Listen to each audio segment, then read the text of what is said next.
everybody, it's me, I'm back. Hi, hello, hi, it is I, the CEO of PC98. Apparently my Gengetsu essay is doing really well, and I'm really thankful for that because you all know I like her a completely normal amount. When people Google her now, my art comes up in one of the first results. So this is the life I've chosen to live from now on, huh? In any case, people are asking for my take on Sariel, which I'm very glad you asked because I like Sariel a completely normal amount. Do not believe me when I say normal amount. It's really funny because I have that exact trifecta of characters as keychains, and I think it's really funny that you ask for those specifically in that order. See, this is my PC98 merch that I got from Miami of all places. The trifecta of characters I have psychoanalyzed on my channel so far, yay! When I'm still on this topic, I would like to point out that all of them are sprite accurate. For example, Gengetsu's bow is directly attached to the front of her head instead of the back like in most fan arts, but actually in her sprite it's attached to the front. Mugetsu has like the apron that goes over itself instead of a more standard apron. Sariel has, I don't know what this is, but I like to think that this is a moon halo that she has. She's sprite accurate, and that makes me really happy. So first off, PC98 is already what I established, what I like to call the be not afraid Touhou era, which is kind of true for most of it, but especially Sariel, she is the crown jewel of that trope. HRtP has no dialogue aside from the prologue. So we go off of sprite interpretation, stage imagery, and then we kind of Frankenstein the lore with the little tidbits of lore that we know from outside sources to kind of fill the gaps that HRtP is just so full of. We're gonna take a look at Makai, but like the Makai that comes before it was really established in Mystic Square. So Makai is considered a place that is scarier than hell, which is also why the Makai route is harder than the Hell route in this game. Sariel can be found in a location that is called the Fallen Shrine. I'll come to that later, and the more you get down there, the more uncanny it gets. After you defeat Alice, the imagery of the stages becomes more and more angelic as you go. You start seeing sun rays, crosses, etc. It's a really bright, welcoming feel. It feels like you're going to heaven. Yeah, this isn't the case. The Fallen Shrine is incredibly deep within Makai, and the light at the end of the tunnel isn't the exit. It's more likely to be Sariel telling you your time is up. It's the other tunnel. Why do I know this? Because we need to look at Sariel in the sacred text now. Sariel is the benevolent angel of painless death. Yeah, we're off to a good start. Sariel picks up the souls of the people who have sinned, but welcomes them. You know what an angel of death is, I don't need to explain this to you. Sariel's tears are said to cleanse a man of his sins whenever they fall from Sariel's eyes. Which, if you look at HRtP, she kind of has a melancholic look and she has her eyes closed. We don't see tears there because once again she's not animated and she is probably 50 pixels tall, but it's a nice thing to point out. So the complete book of Devils and Demons by Leonard Ashley lists Sariel as a fallen angel. Actually that's Soriel and not Sariel, but most texts do treat them as the same angel. With that in mind, we can just assume that the Fallen Shrine is where she has been banished, and Fallen Angel is by default more akin to a demon than to an angel, and that kind of explains why she is in Makai, because Makai is the last place where you'd expect an archangel to be in, right? I would like still to point out that Sariel is one of the very rare cases of a benevolent fallen angel, and Sariel is often summoned to call upon protective powers. I tried searching high and low for what caused this archangel to fall, but to no avail. It is very possible, however, that it has to do with Sariel being the offspring of Archangel Samael, and Lilith. I think we're onto something here. What I do know, however, is that, I quote, Sariel is scarcely capable of calling up any anger. Sariel is incredibly friendly, being the angel of death who ushers those into the afterlife. Sariel usually puts on a kind, happy visage to show that there is nothing to fear. So Sariel really is the ultimate be not afraid Touhou. Sariel invites you to cross over to the other side with a smile, and maybe like aforementioned, a little tear to cleanse your sins on the way so that you can be forgiven. As a fallen angel, however, Sariel teaches the course of the moon, how the moon rotates around the earth, the phases of the moon, yada yada. Which, if you look closely here, she has a moon right here. We're not entirely sure if it's a weird hair loop, hair clip, a halo. I tend to draw it as a halo myself. It makes the most sense to me.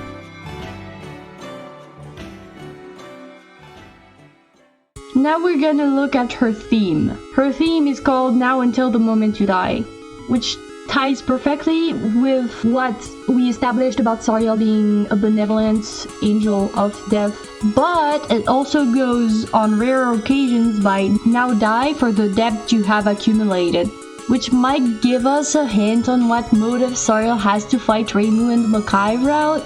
Okay, hear me out. What I pieced together from this scattered amount of information left and right is that Reimu owes something to Sariel. She probably asked for some kind of favor, like a big favor, but she never really gave her part of the bargain because PC98 Reimu is kind of a, dare I say, a blorbo. So Sariel destroys Hakure's shrine after she didn't receive her part of the bargain, luring Reimu into the fallen shrine only to tell her that she wants her life for the service that Sariel has done for Reimu. What service, you ask? I don't know, I'm just going off of the alternate title of the theme, but I might have a little idea, because there's also the Hell route, right? And Hakure's shrine is dangerously close to both the gates to Makai and the gates to Hell. We can assume, from those two routes and the location of Hakure's shrine being so close to both of them, that maybe Reimu asked for Sariel's help to fend off Kongara, and that Reimu never really did anything in return. So you know how you have more interest when you don't pay your credit for something and it becomes more and more expensive the more you wait?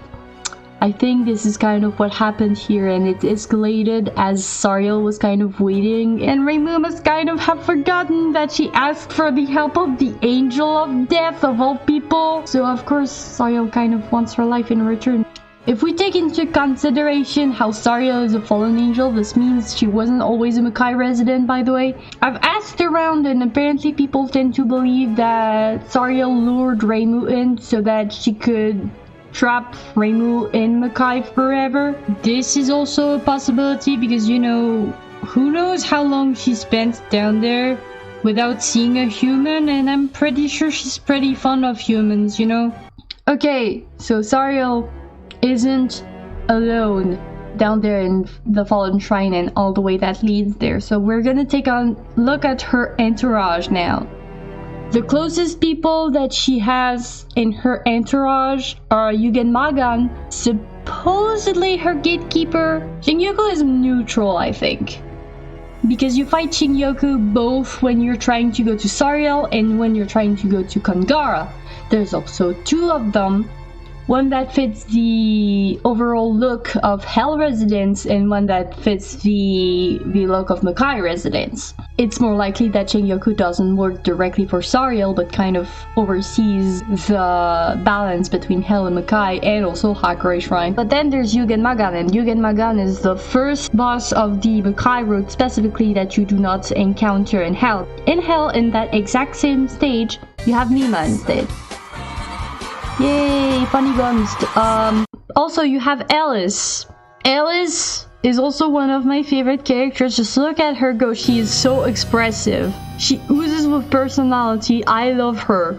She might bridge the gap between Sariel and Yugen Magan and kind of just fly around left and right to do Sariel's bidding.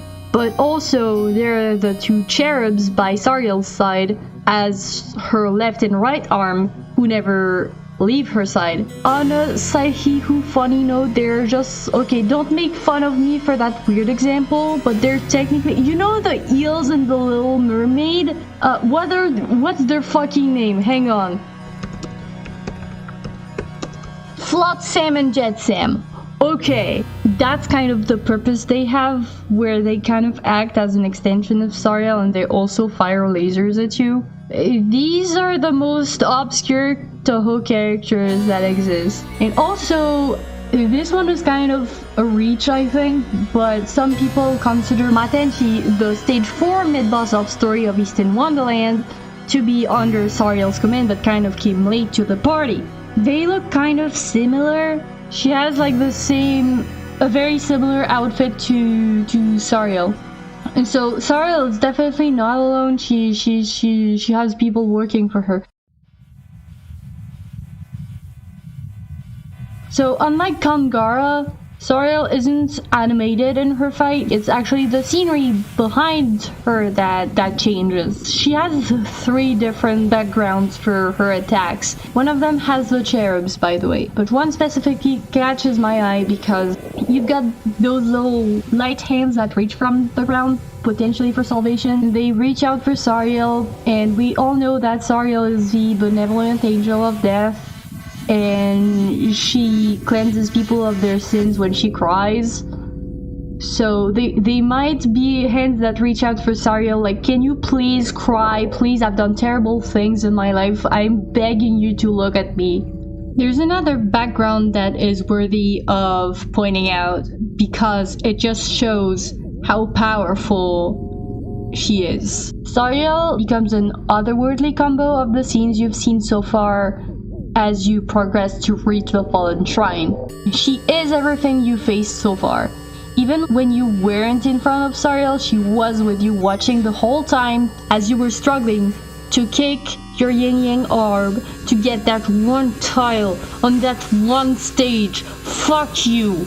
So this is a pretty intense fight, but this isn't actually what Sariel is truly capable of. If you get her below, I think it's 20% health, if I remember correctly, she reverts to this.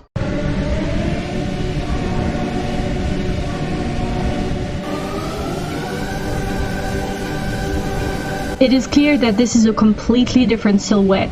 Her wings are much larger. The green halo that was on her back during almost the entire battle is now in front of her, and it is pulsating, and she's got this orb in the center. Rainbow interrupts her before she can become tangible again, which begs the question, what the actual hell was she transforming into? And I'm gonna now blow your fucking mind, because Sariel had one of the most influential impacts on video game history, but nobody knows it's her. Okay, this is gonna sound like me going completely insane on you. Please bear with me. What if I told you that Sariel inspired another final boss that would come out 20 years later? A certain god of hyperdeath, whose name is both a mix of another angel of death, Azrael, but also an acronym of Sariel, a little goat boy that wears a nearly similar outfit to Sariel, highly responsive to prayers. Sariel was one of the inspirations behind Azrael Undertale. We know Toby Fox has used Touhou as tidbits of inspiration left and right, but Sariel was actually what inspired the Azrael billions of people know today. I know it's insane, yeah. Not everyone knows this, and I get to flex every time and see the whiplash in real time to people where I tell people this. And now you can flex and tell people you know about this too! Anyways, thank you for your continued support. I hope somehow this makes sense. I am a little less confident on this one than I was on the Gengetsu one. I will do this again. I like obscure Touhous. I recommend you watch the Gengetsu video if you haven't. Tell your friends, listen to my music, yada yada, you know how it goes. I am still a relatively small content creator, so every little thing helps from the community. Thank you so much, and I will gladly wait for another chance to go completely bananas on the essay mode. Anyways, my second Touhou Arrange album is almost coming out. I am stuck on the last track. God help me. This is a cry for help.